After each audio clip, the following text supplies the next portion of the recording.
تبارك وتعالى في القرآن المجيد والفرقان الحميد بعد أعوذ بالله من الشيطان الرجيم بسم الله الرحمن الرحيم ويرفع الذين أوتوا العلم درجات وقال النبي العربي الهاشمي عليه أفضل الصلوات وأكمل التحيات وأزكى المباركات من يرد الله به خيرا يفقهه في الدين صدق الله العلي العظيم وصدق رسوله النبي الكريم ونحن على ذلك من الشاهدين والشاكرين والحمد لله رب العالمين.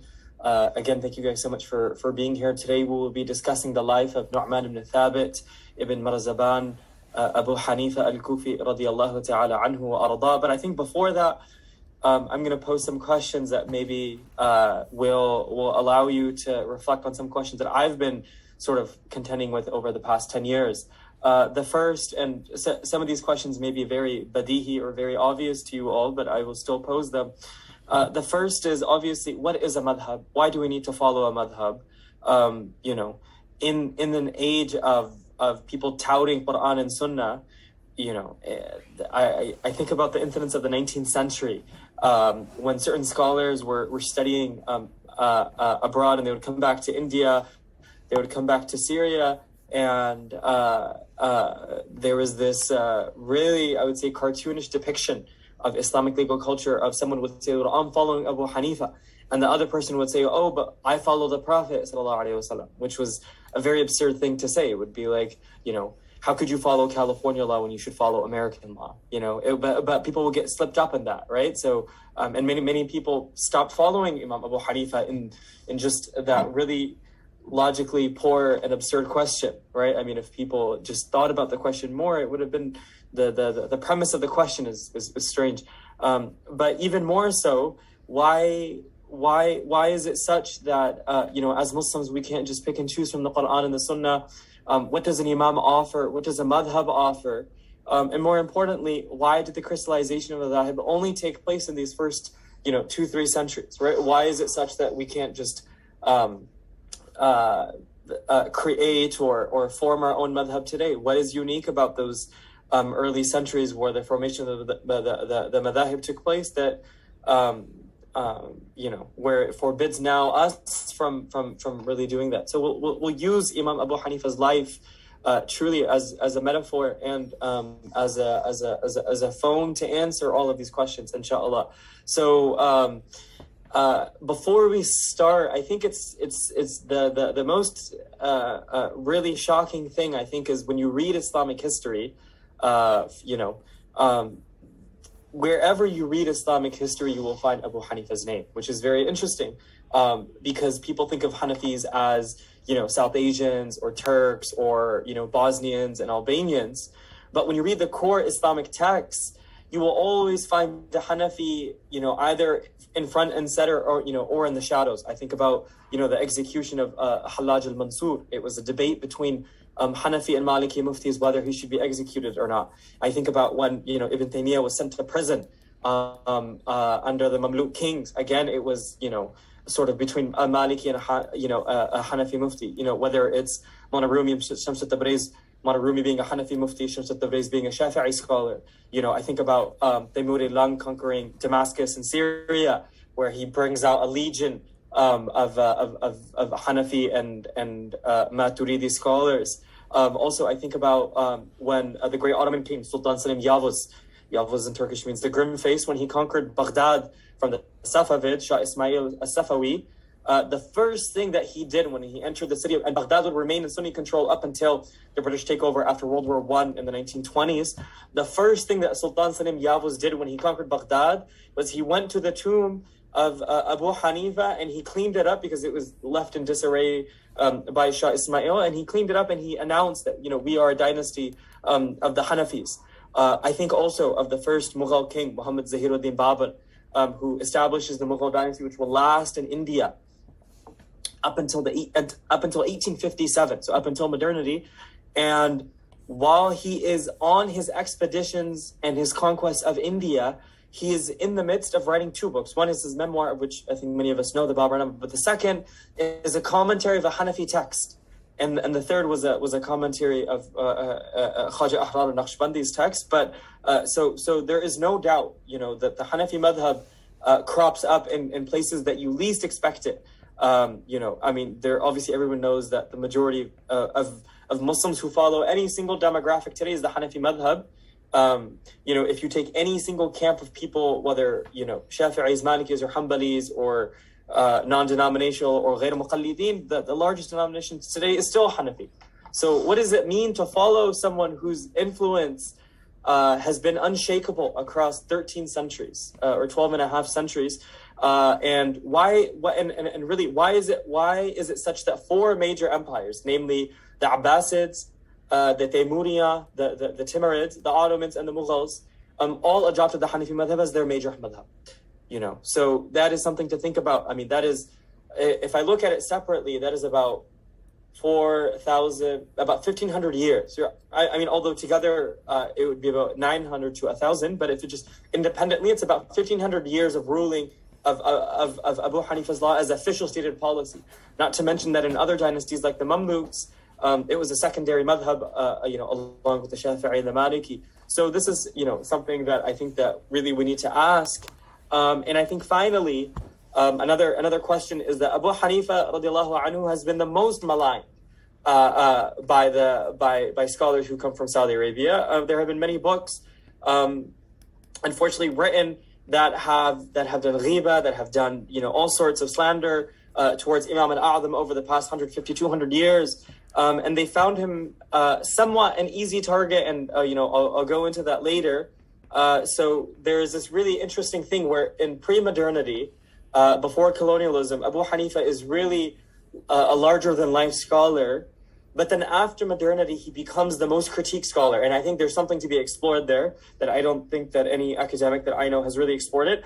Sorry, and one final thing is that I want to go into the Orientalist debate just a little bit, just because we're all here, namely between Joseph Shakht, who was the leading Islamic legal scholar in the West for almost a century until Wa'il Halak really came after him in the 90s and the early 2000s, and sort of how Shakht's statement that, you know, there's no, that he could not believe that Abu Hanifa's brilliance could come from the Prophet sallallahu alaihi wasallam, and ultimately concluded that Abu Hanifa plagiarized law from the Romans, not from the Romans, sorry, from the Sasanians, as Abu Hanifa was born and raised in Kufa, which was a former Sasanian territory, which I will try to hint at this debate later on, but I know that most Muslims don't care for some of these Western academic debates, but I'll hint to it just so that إن شاء الله نكون عالمين بهذه المباحث الفكرية والعقدية إن شاء الله العزيز. So Abu Hanifa radiallahu anhu, his birth name is Nu'man ibn Thabit. He was born in the city of Kufa.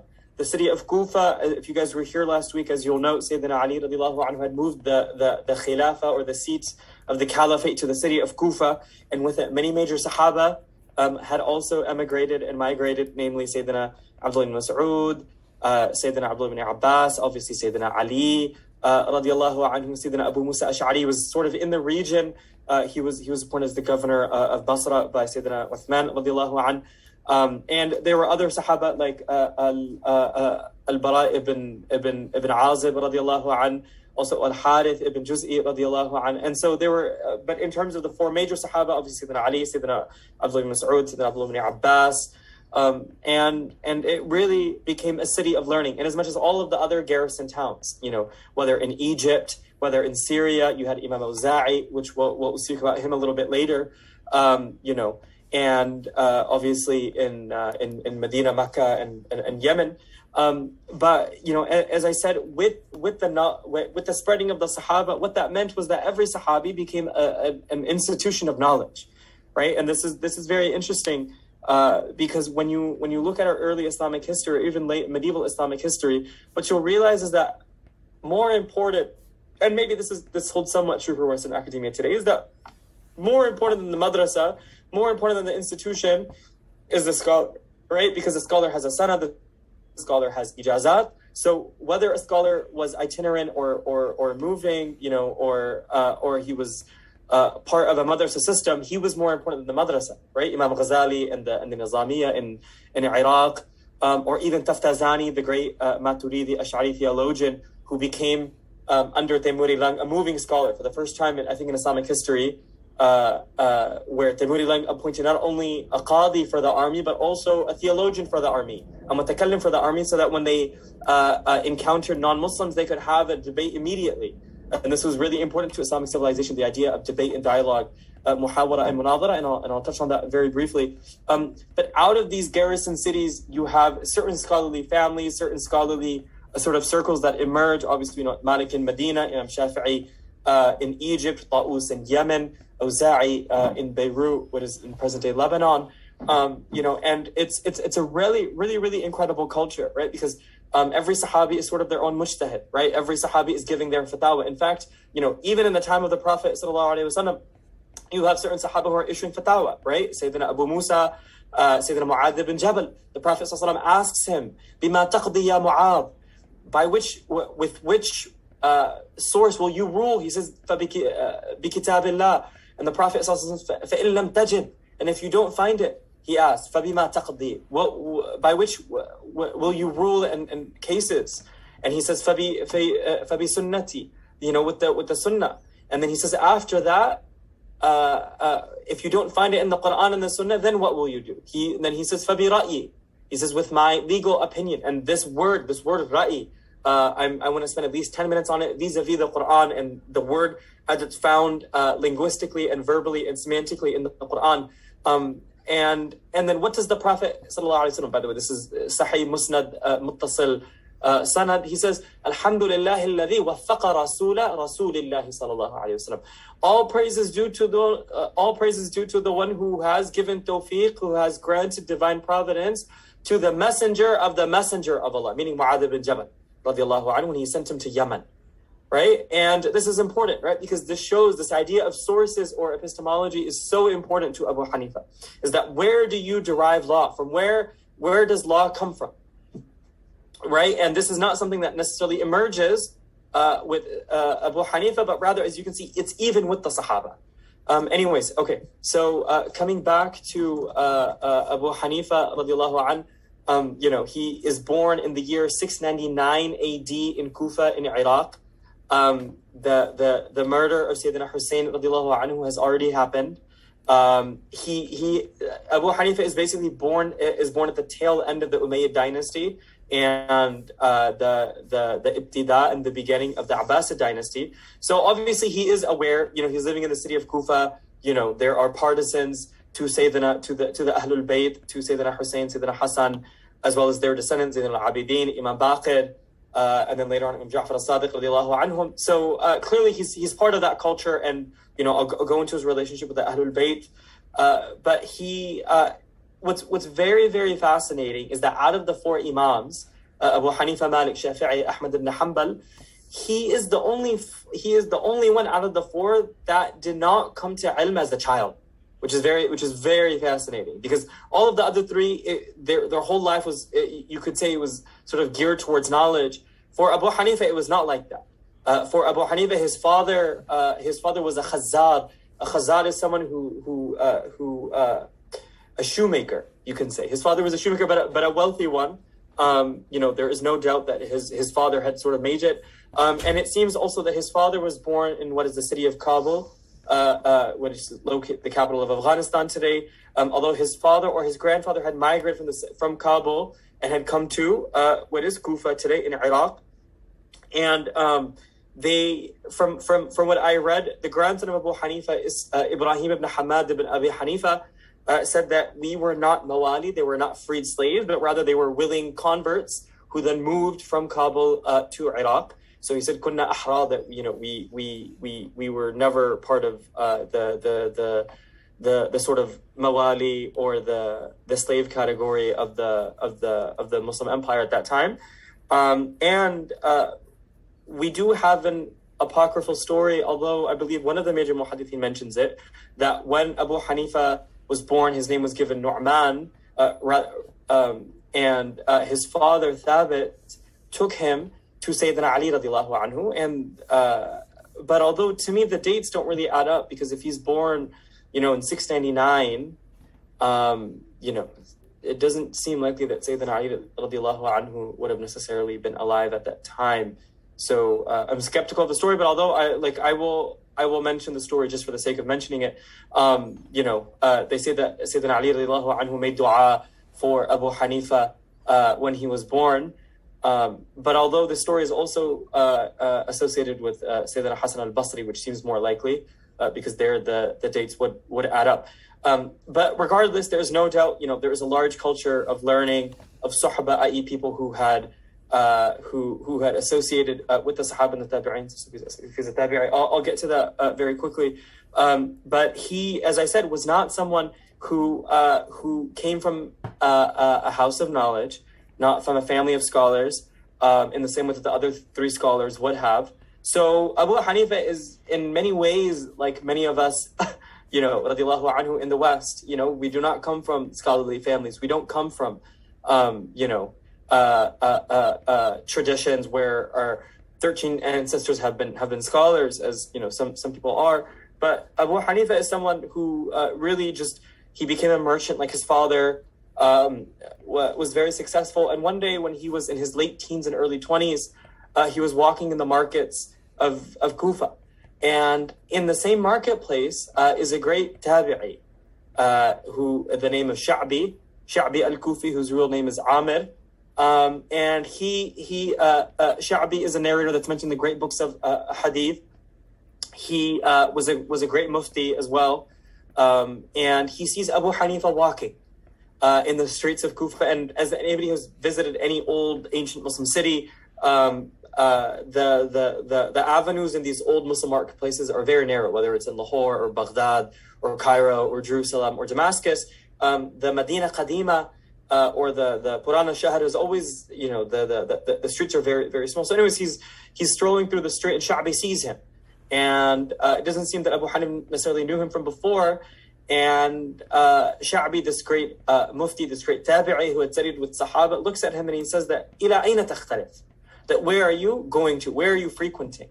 Right? And then Abu Hanifa says that, nowhere in particular.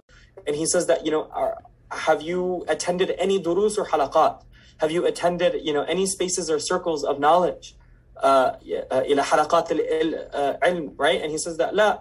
And then he says that عليك أن تلازم حلقات العلم فإني أرى فيك اليقظة والحركة.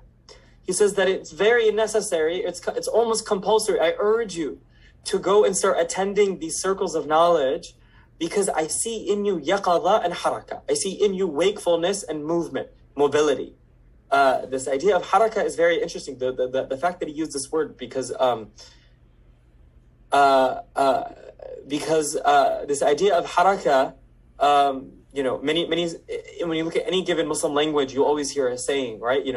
Al-baraka bil-haraka, or harakat me barakat, or harakat kunid, barakat kunid, or harakat le, barakat le. In all of these languages, there's this idea of haraka and baraka, right? This idea that if you're constantly moving, if you are, if you're constantly sort of have this mobility, Allah will put barakah in your life. In fact, Allama Iqbal, the great poet of Pakistan, said, he compared a human being to a wave, and he said that, hastam garravam nistam naravam.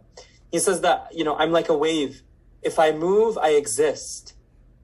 If I don't move, I no longer exist. Like in the same way that a wave is, right? That when the wave is moving, it has existence, it has wujud. When it stops moving, it no longer exists, right? And which is very interesting because Iqbal is trying to sort of reflect it on the ummah, that once the ummah stops having that mobility, that haraka, it will no longer have wujud and existence. Anyways, Sha'bi tells Abu Hanifa that فَإِنِّي أَرَى فِيكَ الْيَقَظَ وَالْحَرَكَةِ, that I see in you movement and I see in you wakefulness. So go and attend circles of knowledge, and this is something that the awliya and the great scholars can see. They can almost see the qadr of people. They can see, and this is a whole separate lecture. You guys, I did a lecture on taqdeer and destiny, and how many modern, not even modern, but the way that we are taught destiny is a very incorrect way of understanding taqdeer and qadr. But this idea is that qadr comes from the word measure or andaza, and that some people who are of that martaba and that rutba can see people's qadr. They can see what their measure can unfold. They can see their isti'adad, what talent and what potential they have. Obviously, the person who can see the most is the Prophet ﷺ, so much so that in the hadith in Bukhari, and this actually very fortuitously relates to Abu Hanifa, and both Maliki and Hanafi scholars quote this, and some Shafi'i, like there's the great Shafi'i scholar who wrote a book on the Manaqib of Abu Hanifa, or the great traits of Abu Hanifa, where a hadith in Bukhari where the Prophet ﷺ put his hand on Sayyidina Salman al-Faris radiallahu anhu and said that there will be a person from your qawm that even if knowledge is on the star of Thuraya, which is Pleiades, they will go and grab it, right? And the early scholars said that this is Abu Hanifa, although it's, when you read a hadith, when you read later interpretations, obviously we can't say if it's 100%, if it means Abu Hanifa, but the early scholars, namely, of course, Hanafi scholars say that, and some scholars say it's Imam Ghazali. I think that perhaps we can add in Mulana Rumi to that, in some sense, maybe Imam Razi. But anyways, it's going to, really, perhaps even Imam Bukhari. Imam Bukhari is from, he's a Tajik scholar from Samarkand. Maybe you can even add Imam Bukhari to that same category as, many Salafi scholars do. They attribute, for the first time, I think that the hadith mafhum was used for Imam Bukhari was in the 19th century by Salafi ulama. But regardless, I think this is really something to reflect on, right? That how certain ulama can see almost your qadr unveiled, right? And you'll see many when you look at tabaqat works or biographical dictionaries, you'll see you'll see an alim see a little boy on the street and how they're able to predict the child's future, right? And it's not a prophecy or prediction, but you're seeing the qadr. Right, you're seeing the andaza, the measurement and the weight of something, right? وَمَا قَدَرَ اللَّهَ حَقَّ قَدْرِهِ. They didn't put a value to God as he ought to be valued. That's that same idea of qadr.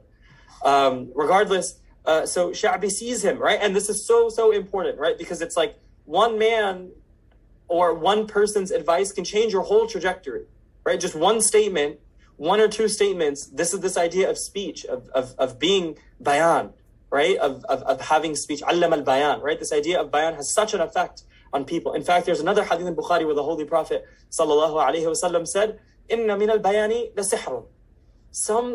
This hadith in Bukhari. So in some speech, there is sihr in it. It's almost as if there's magic, there's an enchantment, in that speech, right? And so this is really, really important, especially with little children. Or even teenagers, right? That to make sure that we're very careful of how we speak to them, of how we might have an effect on their qadr, on their destiny, right? And I'm sure all of us, I can think about even personally my life, when I was 10 years old and, my Hifz teacher here in California said a statement to me that, I only really came true this month, and that's something that I still think about. Anyways, I think that's something that we should all reflect on, right? That how certain ulama, certain scholars, certain friends of Allah subhanahu wa ta'ala can really have this tremendous effect. And which is why it's so crucial to always associate yourself with ulama, with scholars, with the righteous, because truly, there is a change almost of destiny. What is that line of Iqbal? Something badal jati hai taqdeer, nigahe marde mu'min se badal jati hai taqdeer, right? That by just the glance of a true believer, badal jati hai taqdeer can really, transform someone's destiny. But so anyways, Abu Hanifa radiallahu anhu begins to study knowledge, and the first person majalis he starts to attend, although I should add this, is that Abu Hanifa has this reflection, and he has this reflection of, okay, I'm going to study, right? Like what should I study? So he speaks to another senior alim and he says that, should I study Nahu? What will happen to me? If I study Nahu and I become a master of Arabic, so the scholar tells him that, you'll become تصبح معلم, you'll become a teacher, تأخذ دينارين أو ثلاثة dinar, you'll take some dinars and you'll teach children, some early teachers, etc., etc. And then he says that لا مجال لي في هذا. He says, I don't want to do this. And then he says that, what if I study poetry? لو أتعلم الشعر. If I studied poetry, what will happen to me? He says that, you'll write really great poetry, mostly for kings, al-qasaid. You'll receive you'll receive cash what they would do is they would put a book of poetry on a scale, and however many ounces or pounds that was worth, they would give them to that in gold. Although that also seems to be a practice that was taken from the Sahaba vis-a-vis aqiqah, how they would shave a baby's head and then weigh that and then give whatever that weight in sadaqah. But and then the Mughals take that too, Babur and Humayun. But anyways, separate thing. And then he says that, لا أريد أن أدخل هذا. I don't want to enter into this field. And then he asks about theology, right? He says that, what if I study ilm al-kalam? And this is actually important because Imam Abu Hanifa in the beginning does study ilm al-kalam for about a couple of years. In fact, one of the debated books of whether we can attribute it to him or not is, Al-Alim wal-Muta'allim, and he has another book on Aqidah al-Fiqh al-Akbar. But there is no doubt that he was first a theologian before he was a jurist. That he was someone who was very curious by the theological debates. And you have to remember the Mu'tazila had emerged, the Jahmiyyah had emerged, parts of the elements of the Qadariyah and the Jabariyah had emerged, the Mushabbiha, etc., etc. So there is no doubt that, especially in these or newly conquered Muslim areas, you really were sometimes became besieged by these new ideas. Greek books had started to be translated into Arabic, so now there's this whole new thought system. True, I think there's much to be said about the parallels of the early Abbasid era and you would say the past 100 years post-colonialism in the Muslim world in terms of just the shock of how much knowledge. But of course, they were blessed because they're right after the Sahaba, whereas we don't have that same temporal proximity. So Abu Hanifa begins to debate. In fact, he mentions, we know this from the Muslim works of Abu Hanifa, he said, I went to Basra 20 times. لِأُجَادِلَ وَأُنَاظِرَ وَأُنَاظِرَ الْفِرَقِ الضَّالَّةِ وَالزَّائِغِينَ. That I went to Basra because Basra was a sort of hotbed in a Mecca of various theologically deviant groups. And he said, I went 25 times to go and debate. But it seems after a while he had gotten tired of debating. And you see that with many scholars in the early parts of their life, they will debate and later on they will go ahead and research. And it seems that Abu Hanifa was part of that he was very interested in defending orthodoxy.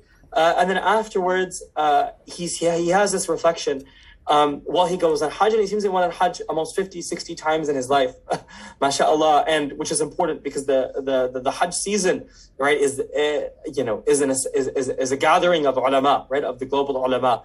So Abu Hanifa, sees people debating fiqh, and he begins to his nature, his tabi'ah begins to shift towards fiqh, and this is the same qadar and the isti'dad I mentioned, of what it means to be in line with your own nafs and your own fitrah. So Abu Hanifa's nafs changes, and he begins to study fiqh, and he starts to attend the durus of Hamad ibn Abi Sulaiman, and this is important because the sanad is obviously one of the most distinguishing features of Islam, or the chain that links you back to the Holy Prophet sallallahu alaihi wasallam, is that Hamad ibn Abi Sulaiman was a core student of Ibrahim al-Nakha'i, who is a tabi'i.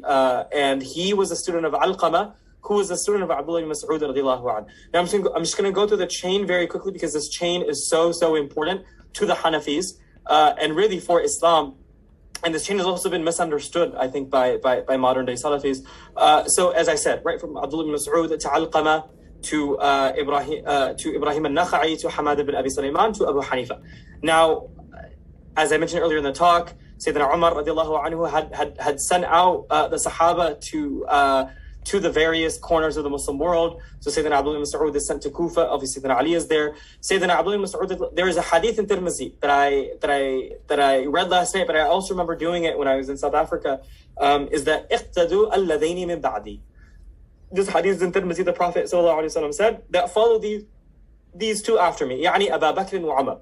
Sayyidina Abu Bakr and Sayyidina Umar radiallahu anhu.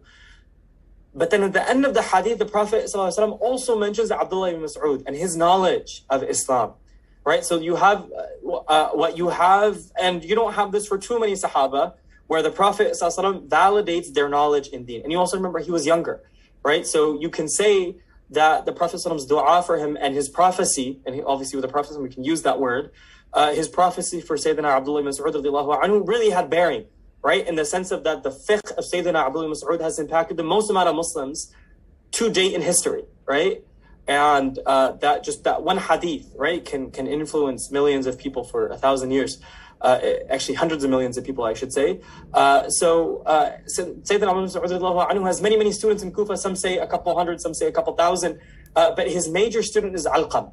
Now, Alqama is obviously a tabi'i. He is born and nurtured in this Sahaba climate. He is obviously sees, in fact, he was one of the few tabi'in who was giving fatwa during the presence of, I should say, amid the presence of the Sahaba. And this was very rare. Someone, you have someone like Sa'id ibn Musayyab, obviously in Medina doing that, or in Mecca doing that, and you have someone like Alqama doing that in Kufa in Iraq. So that and obviously they're not doing that, rebelliously or disrespectfully, but rather they're doing that out of permission, right? That a tabi'i, someone who had not witnessed the Prophet sallallahu alaihi wasallam, was giving fatwa or was issuing legal rulings in the presence of the Sahaba, right? And so this shows his stature, and his knowledge was basically given to Ibrahim al-Nakha'i. Ibrahim al-Nakha'i is very fascinating, radiallahu anh. I just read Imam al-Dhahabi's whole entry on him in Sir al-A'lam al-Nubala. He was considered the faqih of Kufa, the major jurist of Kufa after Alqama passed away. قد تولى الدرس والإفتاء بعد وفاة علقمة, that he became in charge of giving rulings. And this is important, and I hope that when I'm speaking, you guys are able to sort of paint a picture in your head of what law, what Islamic learning, what all of that would have looked like, because the Orientalists have made major problematic statements regarding this period and these developments. So Abu Hanifa takes from Hamad, who is the major student of Ibrahim al-Nakha'i. So now there is this direct lineage, right, to Abu Hanifa from the grand. Although it's anachronistic for me to say this, but it's true in a sense, descriptively, that these four were the grand muftis of Kufa, right, which was the gateway between the Mashriq and the Maghrib, right, between the core Islamic lands and the frontiers of Khurasan and Mawra al-Nahar in Central Asia. And each of the grand muftis of Kufa is now Abu Hanifa's teacher, right?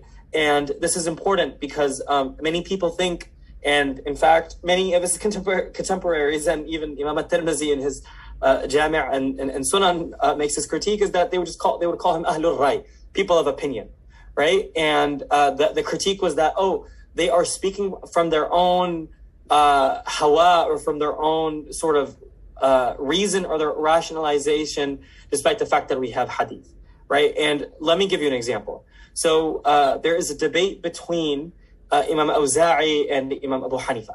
Now, in the Hanafi madhab, you do not, when you go into ruku' and sujood, you don't do raf'ul yadayn, you don't lift your hands. You'll see mostly Shafi'is and Malikis do that. Hanbalis and some Salafis will do that as well. It's called raf'ul yadayn, right? That as Hanafis, you lift your hands only at inda iftitah as-salah, only in the beginning of prayer. But for the Malikis and the Shafi'is, they will lift their prayers before they go into ruku' and sujood. The masala is called raf'ul yadayn. Now, Imam Awza'i meets Abu Hanifa, likely in Hajj, in the Hajj season, when Abu Hanifa would have made his way to Mecca.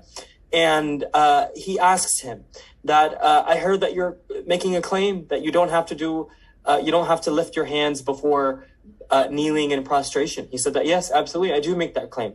And then Imam Awza'i says that, well, listen, I have a report, I have a hadith that I heard directly from Ibn Shihab al-Zuhri, who was a tabi'i, who heard directly from Nafi', who was the freed slave of Abdullah ibn Umar, who heard from Abdullah ibn Umar, who heard from the Prophet sallallahu alaihi wasallam. This hadith also comes in Bukhari, although Bukhari is 150 years after Imam Abu Hanifa. And he says, I heard the Prophet ﷺ used to lift his hands before ruku' and before sujood.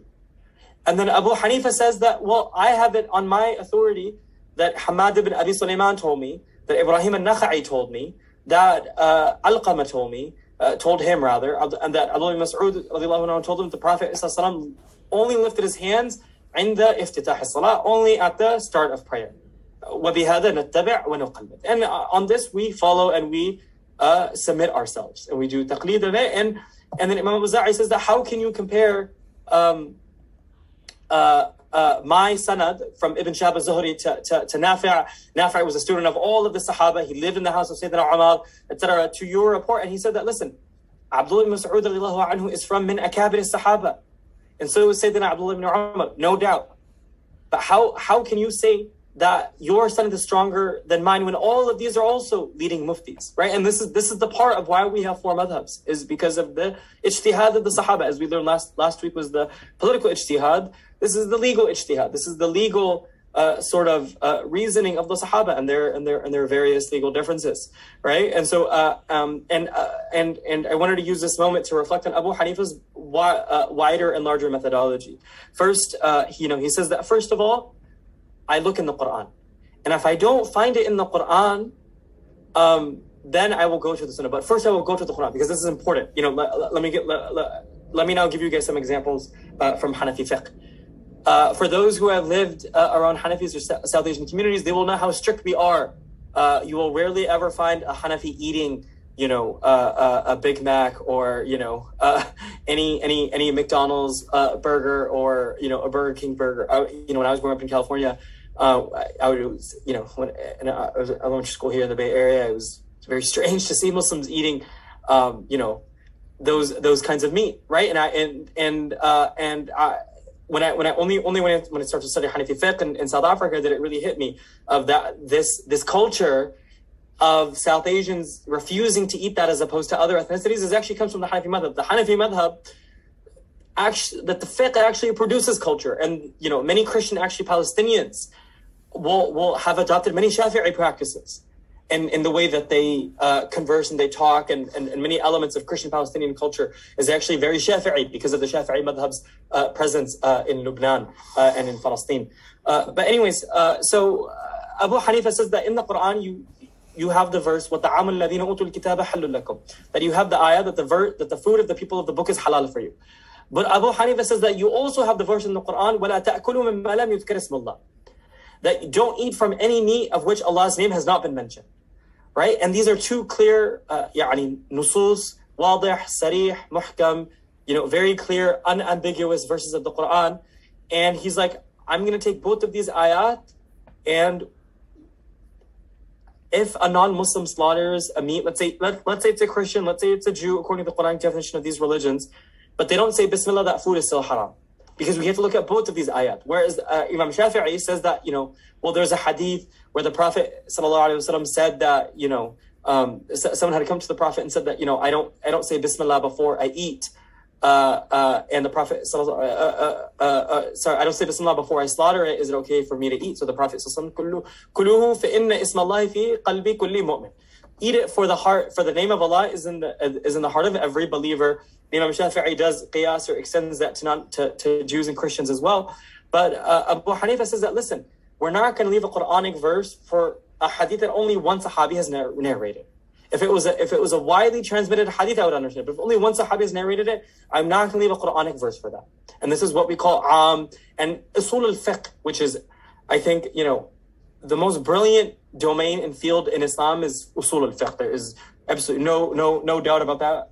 I think, to me, in terms of the way semantics, linguistics, philosophy, ontology, legal theory, the brilliance of Islamic civilization, I think it can be metaphorized or really symbolized in usul al-fiqh. And Hanafi usul al-fiqh, Maliki usul al-fiqh is really, really breathtaking as well. But I think when you study usul al-fiqh, and what you realize is that لدى الحضارة الإسلامية المناهج والمنابط العقدية والبحثية والأكاديمية, in the sense that we have, as Muslims, our own ways of qira'at, of manahij, of methods, and a lot of that will come from usul al-fiqh. And the tragedy, really, of modernity from the time that Napoleon lands in Alexandria in 1789, or Robert Clive takes Bengal in 1765, is that Muslims lose that ability to think from their own manahij and from their own usul, right? And that what they start doing is that they'll take the madmun, they'll take the content of Islam, and they'll apply, secular or liberal or other types of methods onto the madmun. That would be like me using usul al-hadith to critique American history. They would be like, right? And so which is what happened. Anyways, this is neither here nor there, but this is important because Abu Hanifa, obviously, our usul al-fiqh, he himself never wrote a book, but we can get usul al-fiqh just from his rulings, as I will talk about in a minute. Anyways, Abu Hanifa says that if there is no verse in the Quran, then I will go to the Sunnah. And I will first, when I look into the Sunnah, I will look for any widely transmitted hadith reports. And if I don't find, if there are multiple reports from Sahaba, as we said, Sayyidina Ali did not do Raf' al-Yadayn. Sayyidina Abdullah ibn Umar did do Raf' al-Yadayn, lifted their hands before Ruku' and Sujood. And he said that, listen, if there are contradicting Sahaba reports, I'm going to pick and choose. Right? I'm going to pick and choose, because who's to say which one is right? Both are established. Both are established sanadan. Right? And this is sort of what the modern hadith-based movements did not understand, is that what we are trying to say is they all do go back to Sahaba. Right? That there is no, to say that any Islam doesn't go back to Sahaba is nothing but a heresy and a bid'ah. Right? But how do you sort of understand those rulings of the Sahaba? Because there is this weird understanding that in every single ruling in Islam, every single Sahabi agreed on it, which is completely false. Right? And this is not tanqis or disrespect or su'ul adab at all. This is not just, as we just saw last week, politically, how many political differences there are.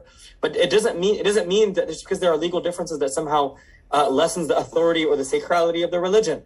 Right? And this is in the time of the Prophet ﷺ. I mean, how many legal differences there are on just instances in Ghazawat and in Maghazi of where Sahaba have legal differences. They disagree and they debate it, and they return the matter back to the Prophet ﷺ, and he rules in their favor. He didn't say that, how could you guys disagree? I was here. Why did you think about doing it? No, that's definitely not how the Prophet ﷺ approached it. He would give the correct ruling. In fact, some cases he would say that you're both right. There's that hadith in Bukhari, لا تصلي العصر حتى تبلغ بني قريظة. That Banu Qurayza had basically violated or done khiyana of their pact with the Prophet ﷺ. So he sent some Sahaba, and he said that don't pray Asr until you reach Banu Qurayza. Now some Sahaba interpreted it as such that we can't pray Salat al-Asr at all, because the Prophet said لا تصلي العصر. But some Sahaba said that no, it was just a tahreed or an encouragement or an urging for us to reach the place quickly, etc., etc. And so they both did ijtihad, and the Prophet validated both, alayhi salatu wasalam. But this is important, right? And then Abu Hanifa says that if there's a new ruling comes and the Sahaba haven't said anything about it, he says that Sa'id ibn Musayyib is a mujtahid, Malik is a mujtahid, Sa'id ibn Jubair is a mujtahid, Awza'i is a mujtahid, Ta'us is a mujtahid, Yahya is a mujtahid. وَأَنَا أَجْتَهِدُ أَيْضًا كَمِثْلِهِمْ, and I will also do ijtihad because he's from the same tabaqa. Either you can say he's a tabi'i or you can say he's a tabi'u tabi'i. So there is no doubt that he did meet 5 or 6 Sahaba, but it's tough to say that whether he was in a state of learning in that moment. So whether to call him, we can call him a tabi'i literally, but in terms of intellectually, it seems that intellectually he's more part of the tabi'u tabi'i tabaqa, but he's still part of the first 3 al-mashhud bil khayr. The 3 categories, the 3 areas of people the Prophet made dua for, right? خير القرون قرني ثم الذين يلونهم ثم الذين يلونهم ثم الذين يلونهم. So anyways, it's really important to understand. And then Abu Hanifa said that, and ajtahidu bi ra'yi, right? So so you can see the methodology, and this is obviously people who make this incredibly wild slander about Abu Hanifa is that they've never studied Hanifi usul al-fiqh. You ask them, have they even read one basic introductory book like Azad or Usul al-Shashi or Manar or, Usul al-Tanwir? They have not looked at any of this, right? And so how would they know? But anyways, there's no doubt that even in the early period, he did get a bad name for Ra'i. But the idea was that and in fact, we have an incident of Hamad ibn Abi Sulaiman, where one time, and this is actually before he started to study fiqh, where a woman came up to Hamad ibn Abi Sulaiman and said that, what is the sunnah way of divorce? That, what is the proper way that if I don't want to be in this marriage anymore, what is the sunnah way of approaching this divorce? So it's, you give one talaq and then you wait for the menstruation to come, and then after that ends, you give another talaq, and then you wait for the menstruation, etc., until you hit 3. And then Abu Hanifa said that, just the precision in that ruling and the ijtihad in that ruling moved me so much that I want to study fiqh. And then he said later on how just one woman's question changed my whole life. That also comes back to qadr, right? How we understand qadr and stuff. But Hamad ibn Sulaiman then puts Abu Hanifa and starts letting him answer some questions after some study. And he sees that how Abu Hanifa is able to do what? Extract hundreds of rulings out of one single hadith. one time someone comes up to Abu Hanifa's teacher, Hamad ibn Usman, and asks him a question. And then he says that, Sal Abu Hanifa liyujiba anni. Ask Abu Hanifa, he's sitting next to me, I want him to answer in place of me. Now, Abu Hanifa answers, and now Hamad ibn Usman said, did I narrate this to you? He said that, no, but you narrated the hadith by which I drew this ruling from. That every hadith, that every word of the Prophet, every verse of the Quran, it has a base, but it also has branches. It has a asal, it has a root, and it also has fara. And the role of the mujtahid, the role of the jurist is able to extract all of that using usul, qawa'id, mabadi, and manahij. Is employing principles and theories by which you can extract all of this, right? And which is why, in terms of the early scholars, now Abu Hanifa himself, obviously we have these 3-4 debatable books that are attributed to him, but his second main student, Imam Muhammad ibn Hasan al-Shaybani, wrote about 8-9 massive books, which he just narrated from Abu Hanifa. So in terms of the earliest scholars, Abu Hanifa produced the most in terms of his students, right? And truly, this is something to think about, that, you know, depending on someone's knowledge can only reach people through their students. And as I think I did a Shawlullah lecture with you guys, but that's also one of Shawlullah's major impacts in the world, is because he was able to raise a generation of students to carry on his knowledge, rahimahullah. But you know, Imam Muhammad, it's incredible, right? Because basically, and he reflects even on these circles of learning with Abu Hanifa, that the major thing that Abu Hanifa would ask would be ara'ayta, is that, you know, let's say, let me give you guys an example. Let's say someone passes away, right? Now the inheritance hasn't been distributed, but obviously as soon as the person passes away, the wealth comes into the ownership of the heirs. Now, do the heirs have to pay zakat when they receive the money, or do they calculate it from the time that their parent or their relative died? Right? And that's just one example. Let's say they had a freed slave. You know, how do you add that into the equation? And the word that you'll see is ara'ayta. Now, it's very fascinating. And this is what some of the Orientalists said, that, oh, you know, the Abu Hanifa could not have been, you know, through Islam, he had to take it from the Sasanians, who probably took it from the Greeks, because reason is obviously the exclusive property of the Greeks, as if that nobody else can use their aqal. But this word ara'ayta that you see, that, oh, can you see, what about this, is a very common word in the Quran. If you in the verse Surah Jathiyah, أَفَرَأَيْتَ مَنِ اتَّخَذَ إِلَهُ هَوَاهُ أَضَلَّهُ اللَّهُ عَلَىٰ عِلْمٍ وَخَتَمَ عَلَىٰ سَمْعِهِ وَبَصَرِهِ وَجَعَلَ عَلَىٰ بَصَرِهِ غِشَاوَةً وَمَنْ يَهْدِيهِ, you know, who can guide him? So Allah says in the Quran, have you ever considered, ara'ayta comes from ra'i, which ra'a can either mean to see, can also mean to have an opinion. It's just one of the most, I think, fascinating verbs in Arabic. It can mean to see, but it can also mean to have an opinion. Also, nadar, it also means to see, also to have an opinion, also means evil eye, you know, in South Asia. But, you know, so it seems that Abu Hanifa took this word in the Quran and used it as a way that this is the aql shar'i. This is an Islamic way of reasoning, this hypothetical. And this idea of the hypotheticals, honestly, it feels like many earlier scholars just might not have understood what Abu Hanifa's project was, and how and obviously this is not a world where you have too much interaction. You know, in fact, Imam Awza'i, this great scholar who's buried in Beirut, who was part of the Salaf, a great muhaddith of Islam, and Bukhari quotes him all the time as part of his asanid. One time, Abdullah ibn Mubarak, who was both a peer and a student of Abu Hanifa radiallahu anh, you know, met Imam Awza'i, and he said that, and Imam Awza'i starts to chastise Abdullah ibn Mubarak and says that, you know, listen, you know, what is your peer Abu Hanifa saying is even part of the Sunnah? What is he saying, and what is he doing, and how are you letting him remain so deviant? Abdullah ibn Mubarak stays quiet, and this is likely in Damascus. And after a while, Imam Abdullah ibn Mubarak leaves a couple of parchment leaves or pages with him. This is also one of my suspicions of why Abu Hanifa might not have written anything directly, is because paper had not yet spread throughout the empire, as opposed to when Imam Shafi'i writes, because obviously the Abbasids, when they discover paper through China, you know, that might have caused something different, for which is maybe a reason why Abu Hanifa, we don't have any manuscripts of his. But anyways, he leaves some fragment, leaves with Imam Awza'i, which is just su'al and jawab, just some legal questions and answers. And Imam Awza'i comes back to Abdullah Mubarak and says that, who is this person who answers? Was it you? Because whoever is this is Abqariyu Dahr. Abqariyu Zaman is the major scholar of the era. And he says that this is Abu Hanifa. This is Abu Hanifa, right? So this is just one of many small stories of how later scholars would come to sort of reckon with Abu Hanifa's legacy, right? And that, something that Shaykh Amin at Darul Qasim teaches us is that reflecting on why the three of the most major Muslim empires were Hanafi, right? And that in order to build this civilization, right, to use a legal theory as presented by Abu Hanifa then became absolutely necessary, and why the Hanafis or why the Ottomans and the Mughals are so adamant about abiding by the Hanafi madhab.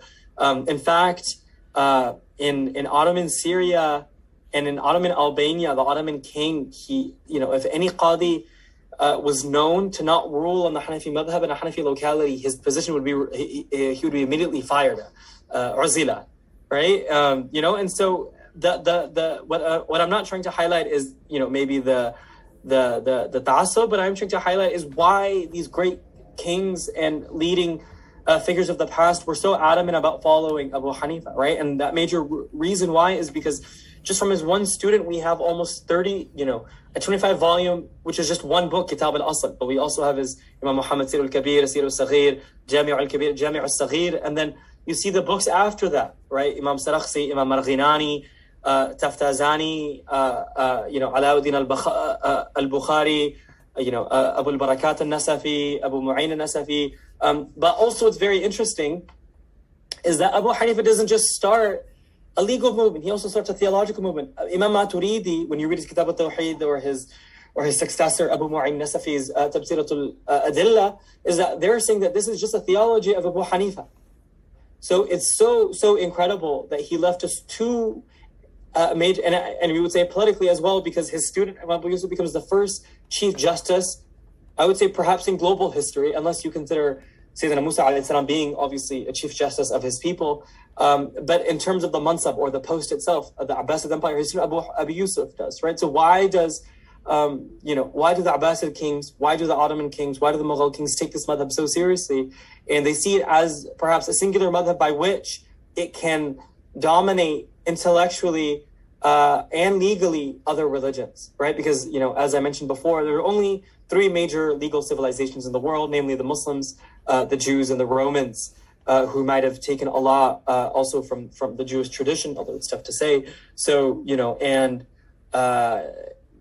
you look at Hanafi legal theory, there is no doubt that, this is truly just from the barakah of the Prophet sallallahu alaihi wasallam, and what he was able to inspire truly across 1200 to 1300 years, and even Abu Hanifa's life, he, as I mentioned in the beginning, and tried to allude to, he had seen one of the uprisings of the Ahlul Bayt, namely the grandson of Imam Hussein, Zayd ibn Ali radiallahu anh. And in fact, from what I read from one source, just one, not multiple, just one source, is that he financially donated to that. But also, there is no doubt that he held Sayyidina Ali radiallahu anhu in high esteem, because there are some reports where he had given preference to Sayyidina Ali over Sayyidina Uthman, as being a part of Kufa, although that is not 100%, that is just what some scholars have said.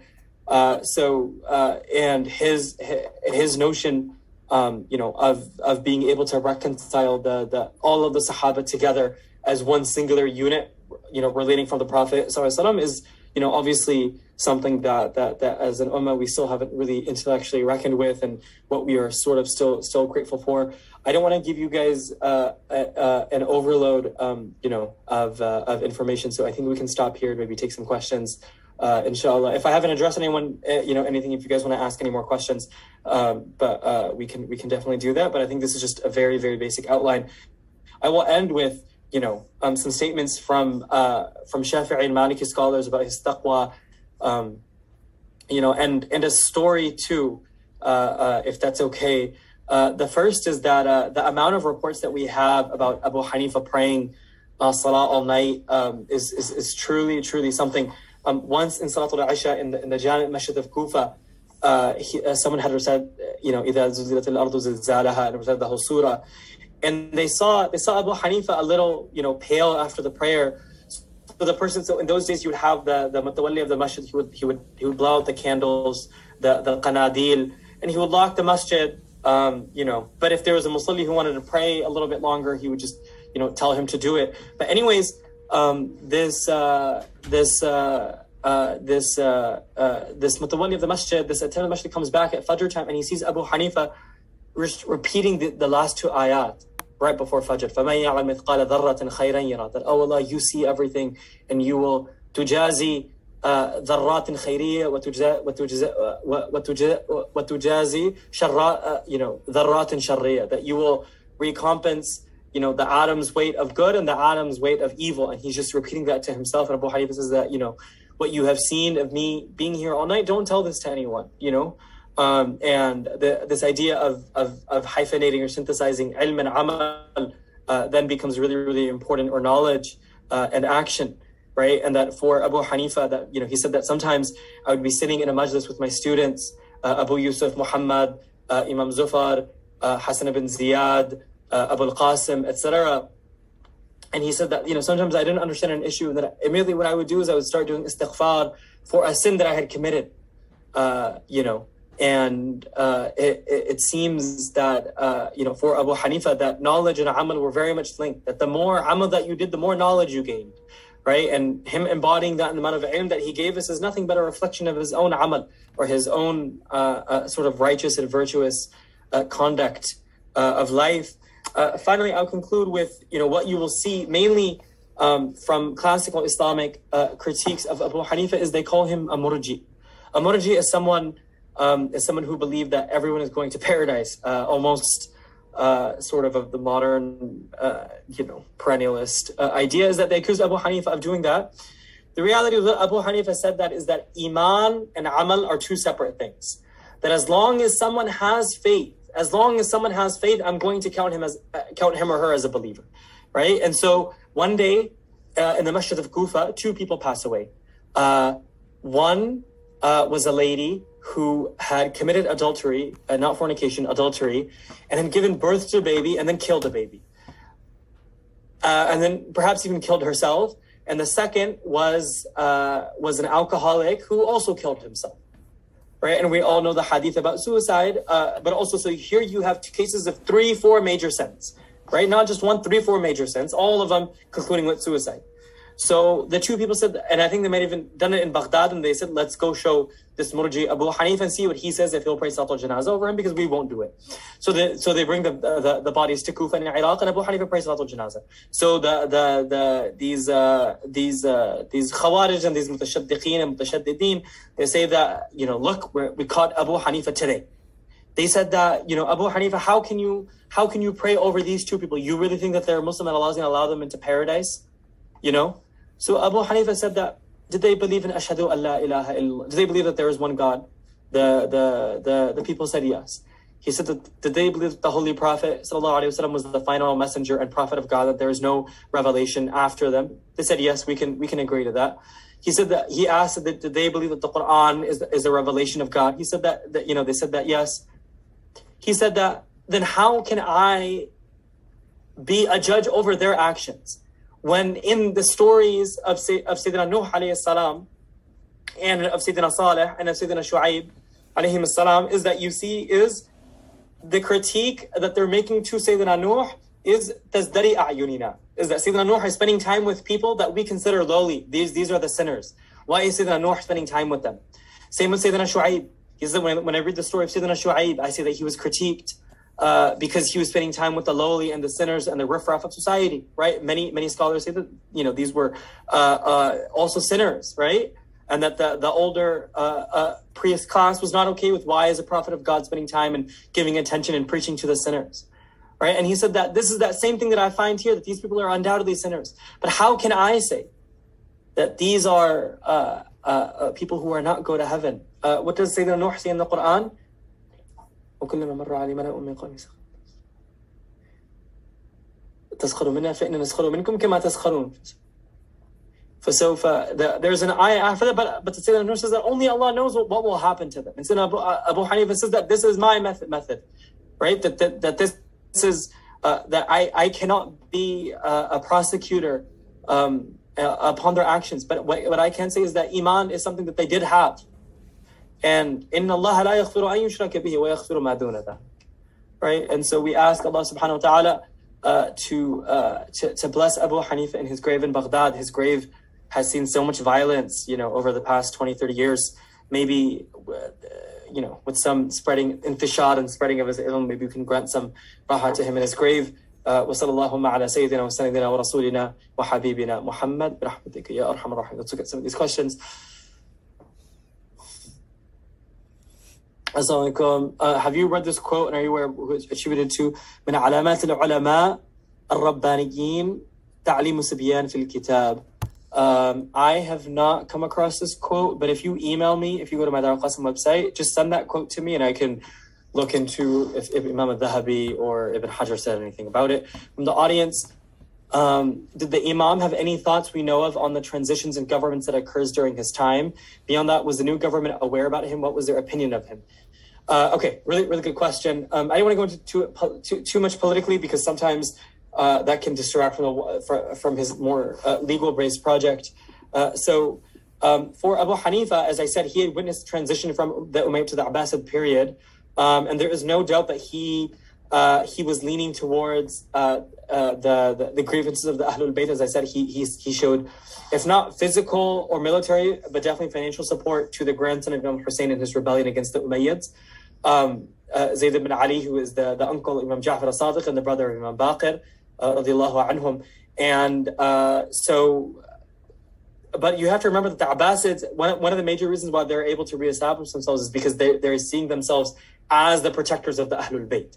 Right? Now, whether that's actually becomes the case, scholars and historians will differ, but a lot of the Ahlul Bayt resentment sort of does become, and their causes do become quashed with the emergence of the Abbasids as linking to Sayyidina Abbas radiallahu anh. I do know of a statement that somebody asked Abu Hanifa that, should we now rebel against the Abbasids? And Abu Hanifa said that, listen, don't do it because you will get killed and you'll just cause harm to more people, right? So there is something about having the resources and, what the justness of the cause. Two more incidents that I know of him vis-a-vis the politics. The first is Ja'far ibn Mansur when he becomes the Khalifa. He calls in Abu Hanifa, and obviously Abu Hanifa's notoriety had preceded him. And he said that, what is this I hear that you've made up your own religion? And then he explained what I explained to you guys before, that first I follow the Quran and then I follow the Sunnah. And then if there are different opinions among Sahaba, then I'll pick one Sahabi. And if there are no opinions of the Sahabi, then, I do ijtihad as anybody else does ijtihad, and the Khalifa lets him go. And as we know, by the end of his life, they had actually forced Abu Hanifa to take, or had violently threatened Abu Hanifa with taking the post of Qadi, of which he denied. They say he was put in prison, but I think more likely he was put under house arrest. Seems to be the case, and I don't think for the rest of his life. It seems just for a small brief period, and then the Khalifas were like, okay, let him go. And I think that Abu Hanifa was just a theorist par excellence and didn't want to be engaged. But also you have to remember is because he had been a merchant, he was radically attuned to the needs and concerns of everyday life. For example, one of the major opinions that he had given is that, if someone is making alcohol, can you sell them grapes?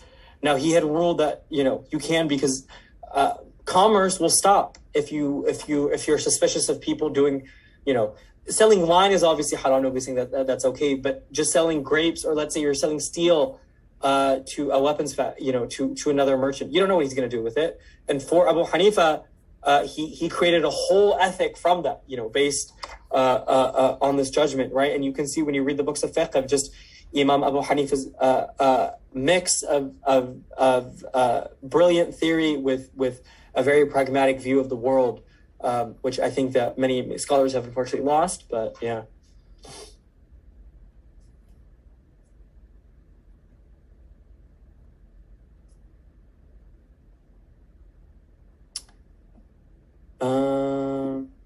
let's see. Was he tortured by the rulings for refusing to give an edict a ruler was pushing? Not that I know of, nor do I know of that of any scholar in Islamic history. We know that in the Ottoman Empire or in the Taymuri Empire, scholars did challenge the kings, and Wa'al Halat makes this point in his Sharia theory practice. You know, and I think it's one of the most fascinating, under-theorized, under-studied parts of Islamic civilization is the lack of coercion between scholars and kings.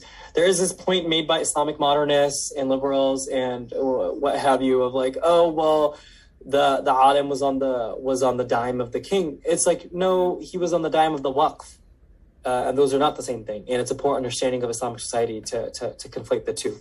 You know, in fact, Aurangzeb, it's a whole separate thing when he wants to have a ruling issue that his older brother has left the fold of Islam and his wajib al-qatl. The chief justice of the Mughal Empire says no, and Aurangzeb has a 200,000 army in front of him. So same with Abu Sa'id Effendi, etc. Maybe you can say that post facto some muftis would have tried to justify some sultanic practices, but you know, I haven't seen anything. Did Sayyidina Abu Hanifa stay with Sayyidina Ja'far Sadiq? Yes, absolutely. We have that statement, Nawla Sanatan Halak al-Nu'man, that if it weren't for the 2 years of Abu Hanifa with Ja'far Sadiq, Abu Hanifa would have been destroyed. But also Abu Hanifa had, you know, dozens of teachers. As you know, he went to Hajj very often, you know, and met scholars in Mecca, met scholars in Medina, obviously in Kufa and otherwise. But there's no doubt that you know, and I'll say this, you know, as being a Sunni scholar, that one of the major reasons that we as Sunnis will not, you know, when we are asked by our Shia brothers that, you know, how come you don't take the knowledge of Imam Ja'far as-Sadiq or Imam Baqir, and we're like, no, Abu Hanifa integrated that knowledge into his system.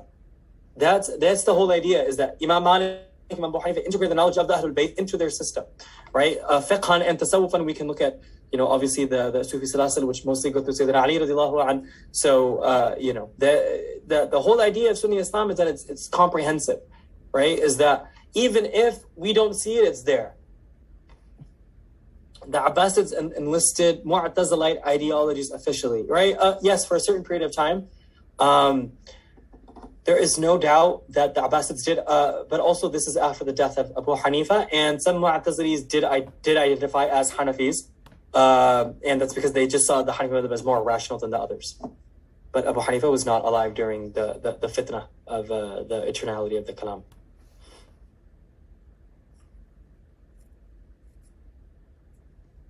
Okay, we'll go ahead and stop there if there are no more questions. Inshallah, jazakallah khair. Shakarallahu sa'yakum. As always, thank you guys for being such a great audience and listening. There's someone named Abu Hanifa in the gathering, but وصلى اللهم على سيدنا وسندنا ورسولنا وحبيبنا محمد برحمتك يا أرحم الراحمين. جزاك الله خير.